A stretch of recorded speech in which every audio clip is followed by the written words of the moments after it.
ये तुम ये मत सोचना मैं गलती कर रहा हूं तो दूसरे लोगों को तकलीफ ज्यादा आ रही, आपका पूरा भविष्य और भाग्य बिगड़ रहा है।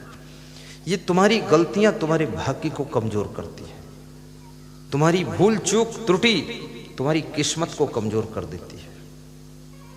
सावधान रहिए, भाग्य को सौभाग्य में बदलने की कोशिश कीजिए, ऐसे कर्म कीजिए कि आपकी किस्मत बुलंद बननी चाहिए। किस्मत कोई भगवान नहीं बनाता, किस्मत तुम अपने कर्म की कलम से ही बनाते हो। अच्छे कर्म करो, पुण्य कर्म करो, परोपकार के कर्म करो, सेवा के कर्म करो, सुंदर स्वभाव बनाओ। सुंदर मकान बनाने के लिए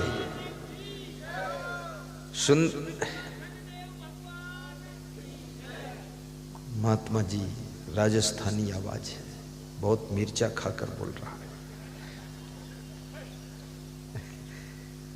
मैं क्या बता रहा हूं, मकान सुंदर बनाने के लिए बहुत पैसा चाहिए, गाड़ी सुंदर खरीदने के लिए पैसा चाहिए, साड़ी सुंदर खरीदने के लिए पैसा चाहिए, लेकिन स्वभाव और चरित्र को सुंदर बनाने के लिए पैसा बिल्कुल नहीं चाहिए, केवल दिल में प्रेम होना चाहिए। सुंदर मकान केवल सुविधा दे सकता है, शांति नहीं, लेकिन सुंदर चरित्र और सुंदर स्वभाव झोपड़ी के अंदर भी तुमको शांति दे सकता है।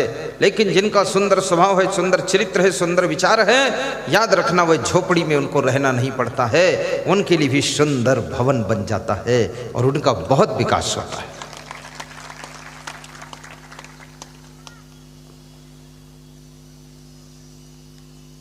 यदि तुम धनवान बनना चाहते हो, आज सिंपल सी बात बता देता हूं, सब महिलाएं भी सुन रही, पुरुष भी सुन रहे। धनवान बनने का फार्मूला कुछ नहीं करना है, बस छोटी सी बात है, सिंपल सी।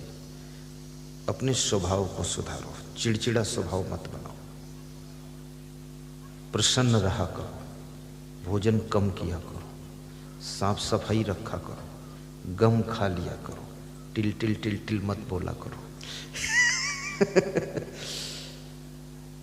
खुश रहा करो, व्यायाम कर लिया करो, बीमार मत बना करो, आलस्य मत करो, मेहनत किया करो, थोड़ा दान पुण्य भी किया करो, भंडारा कर दिया करो, कुंवारी कन्याओं को खीर पूड़ी खिला दिया करो, गौ माता की सेवा कर दिया करो, घर में साफ सफाई रखो, सामान को सेटिंग से रखो, इधर उधर सामान मत डाला करो, सब लाइन से जमा कर रखो,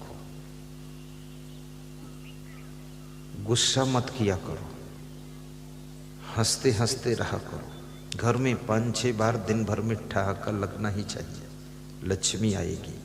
जहाँ लोग हंसते रहते, खुश रहते, वहाँ लक्ष्मी भी आती है। जहाँ लोग क्रोध करते हैं तो लक्ष्मी भी डर के निकल जाती है। क्रोधियों के साथ रहना ठीक नहीं है, इसलिए खुश रहना चाहिए, परस्पर प्रेम से रहा करो। ज्यादा उन्नति होने लगे तो आसपास में रहने वालों को भी कुछ वितरण किया करो। लाखों का टर्नओवर, करोड़ों का टर्नओवर हो रहा है, तो ये टर्नओवर, इससे पड़ोसी को क्या फायदा है? पड़ोसी का दिमाग टनक जाएगा। ज़्यादा टर्नओवर करोगे, उसको भी कुछ दे दो। मेरा आश्रम जिस गांव में है, सभी आश्रम के सबके घरों में हमने ये जो सीलिंग लगी है ना, चांदनी, सब बंटवा दिया, पर्दा बंटवा दिया। तो मेरा जन्म स्थान जहाँ है वहाँ सबको टीन सेट बांट दिया। 500 नहीं, 700 टीन के तख्ते सबको। मैं नहीं गया, भिजवा दिया। तो मेरे जन्मभूमि के लोग कहते हैं महात्मा तो बहुत हुई, पर अपने गांव के ये महात्मा जो हैं ये तो भगवान रूप है। क्योंकि अब बोले गांव से जो निकल गया वो गांव का ख्याल क्यों करेगा। और अपने परिवार वालों से कहा कि एक टीन सेट मत लेना तुम, ये गांव वालों के लिए है, तुम्हारे लिए नहीं है, क्योंकि तुम ऐसे ही संपन्न हो, तुम क्या करोगे। तो बोले ठीक है। बोले तो मैं क्या करूं। मैंने कहा वितरण करा दो, बाकी लेना मत। तो उन्होंने नहीं लिया। तो गांव वाले कहते थे गुरुजी अपने घर में एक टीन सेट नहीं दिए, सबको 10-10 दे दिए। तो मैंने कहा कि वही गांव की माटी में मेरा जन्म हुआ। आज मैं 34 साल हो गए गांव छोड़े हैं, लेकिन एक गांव के लोग आस रखते हैं कि हमारे यहाँ के इतने बड़े संत हो गए, तो कम से कम कुछ उनको मोटा भी फायदा होना चाहिए। जिस गांव के तुम कलेक्टर हो, तुमने अपने गांव के लिए क्या किया? जितने लोग कलेक्टर बनते हैं ना, वो गांव की तरफ मुड़कर नहीं देखते। वो गांव वालों को समझते हैं ये सब कीड़ा मकोड़ा है, तो गांव के लोग समझते हैं ये पूरा भैंसा है, बेवकूफ तो गांव वाले भी उसको ध्यान नहीं देते। होगा कलेक्टर फलेक्टर, क्या करना आपने, इससे फायदा क्या हुआ हमें? कम से कम जिस गांव में जन्म हुआ तुम कलेक्टर बने, ज्यादा नहीं 1 महीने का वेतन ले जा करके लोगों को रजाई बांट दो। लेकिन वो कंजूस है, मक्खी चूस है, वो गन्ना चूस है, गन्ना चूस लेगा, कुछ नहीं। बस अब तुम भोपाल में मकान बनाओ और चाहे नेपाल में बनाओ, उससे लेना देना क्या दूसरों से। और गांव वालों को जा करके कुछ दे दो, प्रेम कर दो, बोल दो। मैं गुजरात में गया तो एक घनश्याम भाई अमेरिका से आए, तो उनको मिलने के लिए 100-200 लोग 10 दिन में देखा, उनके घर मेला लगा है। तो मैंने कहा घनश्याम भाई अमेरिका से आप ही आए हैं कि गांव में कोई और आया है? बोले 80 लोग लौट कर आए अमेरिका से। तो मैंने कहा ये मिलने वालों का मेला केवल आपके यहाँ लगता है कि सबके यहाँ? बोले केवल मेरे यहाँ। तो हमने कहा उनके यहाँ क्यों नहीं? बोले वो कंजूस है, मक्खी चूस है, अभिमानी है, वो बोलता है मैं अमेरिका से आया हूं, घमंड है। आदमी भूखा रह सकता है लेकिन दूसरों के घमंड को देख नहीं सकता है।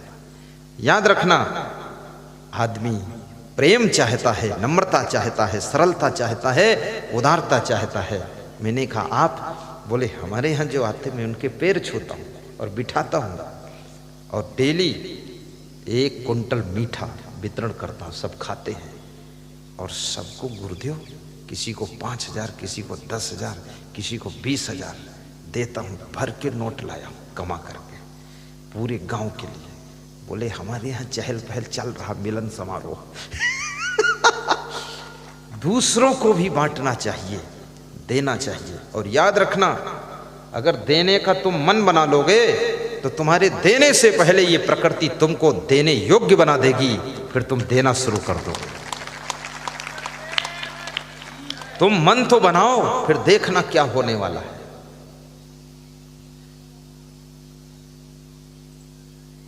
दाता बन करके जियो, सब तुम्हारे सहयोग में कुदरत लग जाएगी। और अपनी जन्मभूमि को भूलना मत, उनके लिए भी कुछ करते रहना। कितने लोग बड़े बड़े नेता हो जाते हैं, अपने गांव की ओर मुड़ के देखते ही नहीं, वहां सब वही कचड़ा लफड़ा फचड़ा फंसा। क्या फर्क पड़ता तुम्हारे नेता होने से? थोड़ा गांव को विशेष सुधार दो, ऐसे तो पूरे प्रदेश को सुधार दो। ईमानदारी से नेतागिरी करो, पैसे से सब कुछ नहीं होता है। उड़ीसा में 25 वर्ष तक एक ही व्यक्ति मुख्यमंत्री रहा। सोचिए उसमें कुछ खासियत। अब उसका बेटा मुख्यमंत्री है, लेकिन उन्होंने अपने पास के पैसे भी जनता पर खर्च किए, और जो जनता के पैसे अपने ऊपर खर्च कर रहा है वो तो हारेगा ही। उसको हराना ही है, और हराना चाहिए भी, ताकि हार जाए तो 10-50 लाख चुनाव में उसका खर्च हो जाए तो फिर जनता को मिल जाएगा।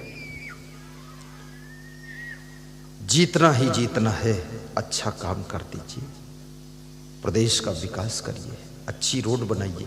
मैं दुबई गया था, हांगकांग गया, तो दुबई में मैंने देखा 20 लेन रोड है, 18 लेन की रोड।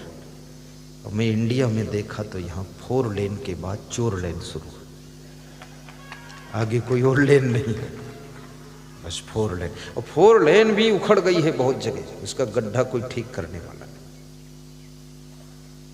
और रोडों के बीच में जो फूल लगाए थे सब उजड़ गए, फूल सब कबाड़ा पड़ा है।